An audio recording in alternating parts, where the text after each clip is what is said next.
अफगानिस्तान में तालिबान का hunting operation शुरू हो गया है। आईएसआईएस खुरासान के आतंकवादियों को तालिबान चुन चुन कर मार रहा है। अफगानिस्तान की सरजमी गोलियों की तड़तड़ाहट से दहल रही है। फिजाओं में सिर्फ फायरिंग की गूंज है और आसमान में बिख रहा है बारूद का धुआं। अफगानिस्तान में तालिबान का राज भले ही कायम हो गया हो, लेकिन देश में हुकूमत चलाना तालिबान के लिए इतना आसान भी नहीं है। आईएस के आतंकी तालिबान के सामने बड़ी चुनौती हैं, लिहाजा आईएस खुरासान के आतंकियों को तालिबान अब चुन चुन कर मार रहा है। घर, जंगल, जहां भी हो, आईएस आतंकियों को तालिबान ढूंढकर मौत के घाट उतार रहा है। अफगानिस्तान की सड़कों पर तालिबान कत्लेआम मचा रहा है। सुपर पावर अमेरिका के छोड़े हर हथियार का तालिबान पूरा इस्तेमाल कर रहा है। तालिबानी आईएस आतंकियों पर रॉकेट लॉन्चर से हमले कर रहे हैं। आईएस आतंकियों की कार पर फायरिंग कर रॉकेट लॉन्चर से उन्हें उड़ाया जा रहा है।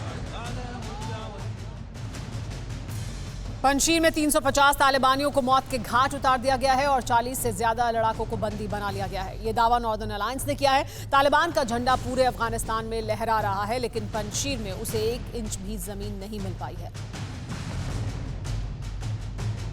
नॉर्दर्न अलायंस ने एक ट्वीट में दावा किया है कि खावक की जंग में उसने तालिबान के 350 तालिबानी लड़ाकों को मौत के घाट उतार दिया है और तालिबान के 40 लड़ाके रेसिस्टेंस फोर्स की कैद में हैं। यानी पंजशीर पर तालिबान का दावा पूरी तरह से झूठा साबित हो रहा है। उसके लड़ाके मारे जा रहे हैं, लेकिन वो अपनी हेकड़ी से बाज नहीं आ रहा। पंजशीर में तालिबान बुरी तरह से घिर चुका है और वहां कब्जा करना उसके बस की बात नहीं है। इस बात की तस्दीक इस बात से हो रही है कि तालिबान नेता आमिर खान मुतक्की ने पंजशीर की आवाम को एक रिकॉर्डेड मैसेज भेजकर लोगों को तालिबान के साथ जुड़ने का आह्वान किया है। हालात ये हो गए हैं कि तालिबान पंजशीर की आवाम से कह रहा है कि वो नॉर्दर्न अलायंस के लड़ाकों को जंग न करने पर राजी कर ले। अब से कुछ देर पहले तालिबान को पंजशीर के गुलबहार इलाके से खदेड़ दिया गया है, जिसके बाद तालिबान ने यहाँ की सड़कें बंद कर दी, लेकिन उसके बाद भी पंजशीर की जमीन पर कब्जा नहीं हो पाया। तालिबानी पंजशीर में घुसपैठ की भरसक कोशिश कर रहे हैं,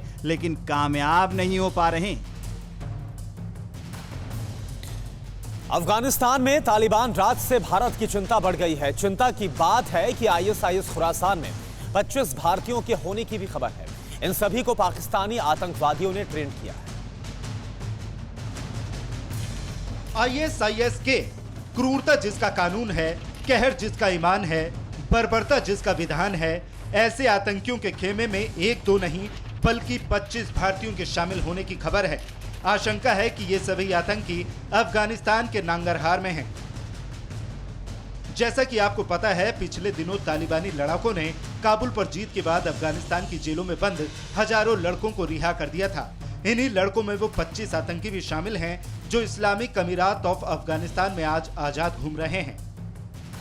भारत की चिंता ये है कि आईएसआईएस के तालिबान के कानून व्यवस्था की जिम्मेदारी संभाल रहा है। बहुत संभव है अफगानिस्तान की धरती से तालिबान राज के बहाने आईएसआईएस के 25 भारतीय लड़ाकों का इस्तेमाल देश के खिलाफ कर सकता है।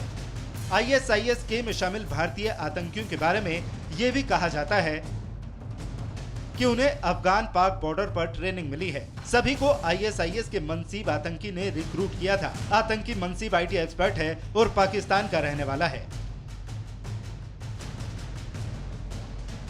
तालिबान ने अफगानिस्तान में फंसी हिना की जिंदगी बचाने का वादा किया है। हिना ने काबुल नागरिक से शादी की थी, लेकिन उसका पति उसे छोड़कर फरार हो गया है।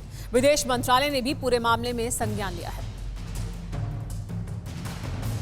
तालिबान के प्रवक्ता सुहेल शाहीन ने कहा है कि हिना की हिफाजत की जिम्मेदारी तालिबान की है और हिना को अफगानिस्तान में कोई दिक्कत नहीं होगी। नरेंद्र मोदी और योगी जी बचा नहीं सकते हैं, उन्हीं से हम पूरी कोशिश कर रहे हैं। हिना की मां समेरू निशा ने देश के प्रधानमंत्री नरेंद्र मोदी और यूपी के मुख्यमंत्री योगी आदित्यनाथ से अपनी बेटी की जान बचाने की गुहार लगाई थी। इनकी बेटी हिना काबुल में अपने 3 बच्चों के साथ फंसी हैं। परेशानी सिर्फ इतनी नहीं है। समेरू निशा ने बताया कि उसका अफगानी पति नूर उसे छोड़कर खुद मुंबई आ गया है। मुमकिन है कि हिना मानव तस्करी का शिकार हो गई है। हिना ने मुंबई में काबुल के नूर से शादी की थी। मेरी बेटी ने कहा कि मुझको बचा लो मम्मी, नहीं ये लोग मार देंगे। हाँ। टीवी 9 भारतवर्ष की पहल के बाद कानपुर पुलिस ने संज्ञान लेते हुए विदेश मंत्रालय को डिटेल भेजी है। मंत्रालय ने इसकी जानकारी काबुल रेस्क्यू ऑफिस को भी दे दी है। कानपुर पुलिस मुंबई पुलिस के संपर्क में है। आरोपी नूर की तलाश की जा रही। फिक्र आपकी, सोमवार से शुक्रवार रात 9 बजे सिर्फ टीवी 9 भारतवर्ष पर।